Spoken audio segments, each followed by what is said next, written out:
Bismillahirrahmanirrahim. Assalamualaikum warahmatullahi wabarakatuh. Perkenalkan, saya Nia Marniati, guru PPKN di SMK Negeri Sukasari, Kabupaten Sumedang.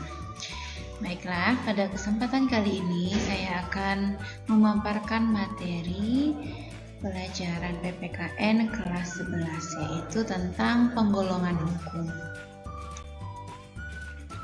Materi penggolongan hukum ini merupakan materi yang terdapat di bab 3. Bab 3 berjudul yaitu Sistem Hukum dan Peradilan di Indonesia.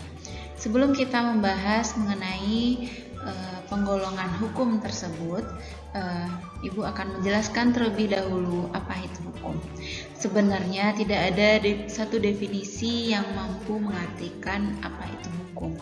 Ini merupakan kesimpulan yang Ibu buat dari beberapa pendapat para ahli dan memasukkan unsur-unsur hukum itu sendiri. Jadi dapat dipahami bahwasanya hukum itu merupakan seperangkat aturan. Jadi hukum itu artinya aturan. Aturan tersebut bersifat mengatur dan memaksa manusia dalam kehidupan bermasyarakat, berbangsa dan bernegara. Nah, hukum tersebut dibuat oleh badan resmi yang berwajib. Nah, jadi maksudnya di sini badan resmi yang berwajib itu bukan hanya anggota DPR sebagai pembuat undang-undang, akan tetapi juga berarti misalkan kelompok masyarakat adat atau organisasi-organisasi internasional. Jadi badan resmi ini tergantung dari mana hukum itu berasal. Lalu apabila dilanggar akan menimbulkan sanksi yang tegas.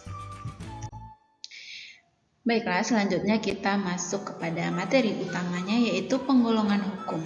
Jadi di sini terdapat 8 penggolongan hukum itu sendiri.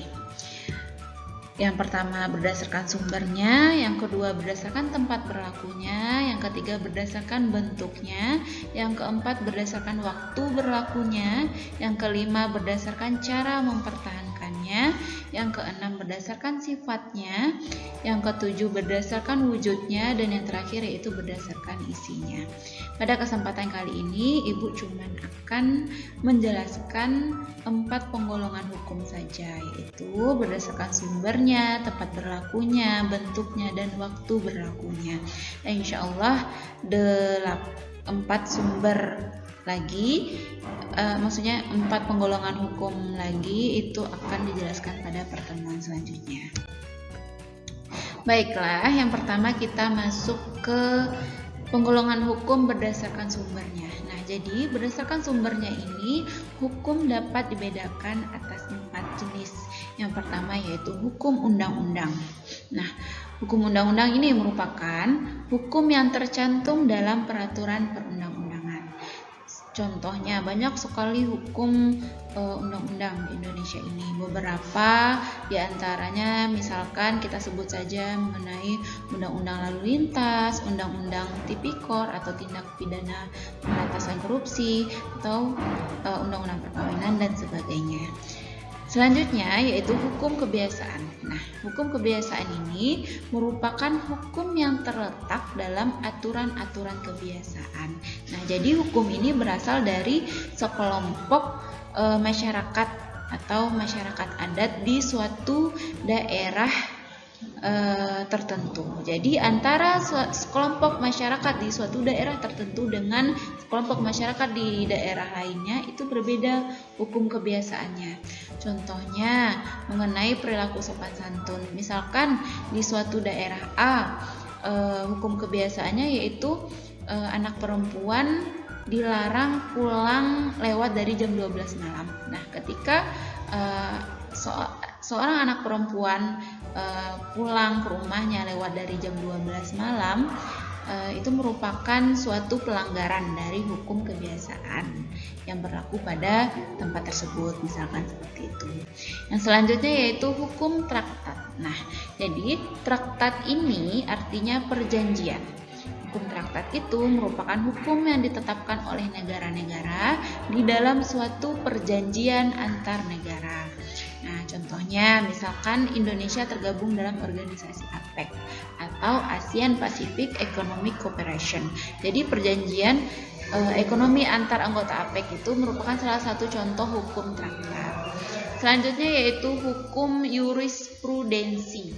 Nah, jurisprudensi ini artinya merupakan keputusan hakim. Jadi keputusan hakim itu bisa dijadikan sebagai hukum. Nah, contohnya dulu itu di dalam undang-undang KUHP atau pencurian, pasal pencurian belum mengatur yang namanya atau belum tercantum di sana bahwa pencurian arus listrik itu merupakan termasuk tindak pidana pencurian. Meskipun arus listrik itu tidak terlihat, akan tetapi dari dulu itu hakim memutuskan bahwasanya pencurian arus listrik itu merupakan juga termasuk dalam tindak pidana pencurian. Jadi apabila muncul kasus yang sama, untuk hakim yang sekarang memutuskan pencurian arus listrik sebagai kasus pencurian sebagaimana landasannya yaitu keputusan hakim terdahulu. Jadi seperti itu maksudnya. Selanjutnya, penggolongan hukum berdasarkan tempat berlakunya. Nah, jadi berdasarkan tempat berlakunya ini juga terbagi atas 4. Yang pertama yaitu hukum nasional. Hukum nasional itu merupakan hukum yang berlaku dalam suatu wilayah negara. Misalkan hukum yang berlaku di Indonesia merupakan hukum nasional Indonesia. Yang kedua yaitu hukum internasional.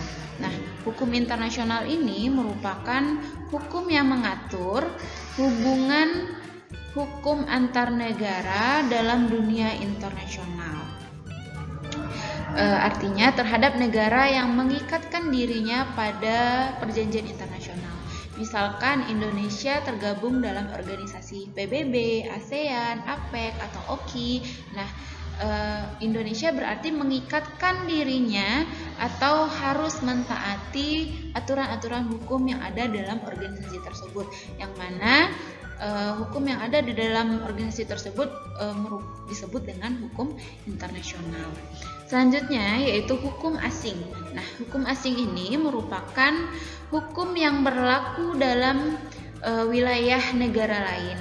Sebut saja hukum yang berlaku di negara Malaysia atau negara Singapura kita sebut dengan hukum asing, seperti itu. Yang keempat yaitu hukum gereja. Nah, hukum gereja ini merupakan kumpulan norma yang ditetapkan oleh gereja untuk para anggotanya. Jadi di gereja itu juga terdapat hukumnya atau kumpulan norma atau aturan yang harus ditaati oleh para anggota gereja tersebut. Yang ketiga yaitu penggolongan hukum berdasarkan bentuknya. Nah, berdasarkan bentuknya ini hukum dibedakan atas 2. Yang pertama hukum tertulis. Nah, hukum tertulis ini terbagi lagi atas 2 macam. Yang pertama hukum tertulis yang dikodifikasi. Yang kedua yaitu hukum tertulis yang tidak dikodifikasi. Nah, dikodifikasi ini artinya dikelompokkan atau dibukukan. Nah, hukum tertulis yang dikodifikasi contohnya yaitu KUHP atau Kitab Undang-Undang Hukum Pidana. Contoh lainnya bisa jadi seperti Kitab Undang-Undang Hukum Perdata atau Kitab Undang-Undang Hukum Dagang, seperti itu. Jadi hukum yang mengatur tentang tindak pidana seperti pencurian, pembunuhan, penganiayaan itu hukumnya bersifat dibukukan atau dikodifikasi atau dikelompokkan karena sejenis itu termasuk dalam jenis aturan yang mengatur tentang pelanggaran tindak pidana, seperti itu. Begitu juga dengan hukum perdata atau hukum dagang.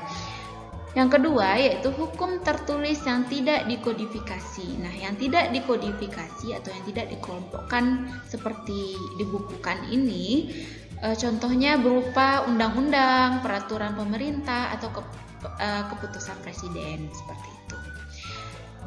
Selanjutnya yang kedua, hukum berdasarkan bentuknya yaitu hukum tidak tertulis. Nah, hukum yang tidak tertulis ini seperti hukum yang hidup atau yang diyakini oleh masyarakat serta dipatuhi dan tidak dibentuk menurut prosedur formal tetapi lahir dan tumbuh di kalangan masyarakat itu sendiri. Seperti yang sudah Ibu jelaskan tadi, hukum tidak tertulis ini seperti hukum kebiasaan yang sifatnya hukum itu tidak dituliskan sebagaimana seperti undang-undang, akan tetapi ditaati dan dipatuhi oleh masyarakat dalam daerah tersebut gitu.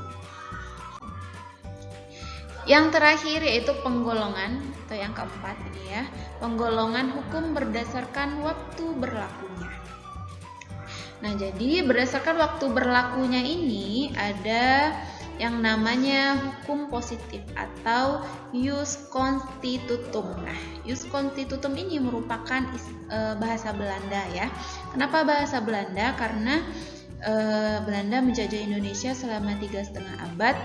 Secara tidak langsung pembentukan hukum pada awalnya itu mengarah ke bentuk hukum yang berlaku di Belanda seperti itu. Jadi di Indonesia pada saat ini pun masih menggunakan masih terdapat istilah-istilah Belanda dalam hukum Indonesia.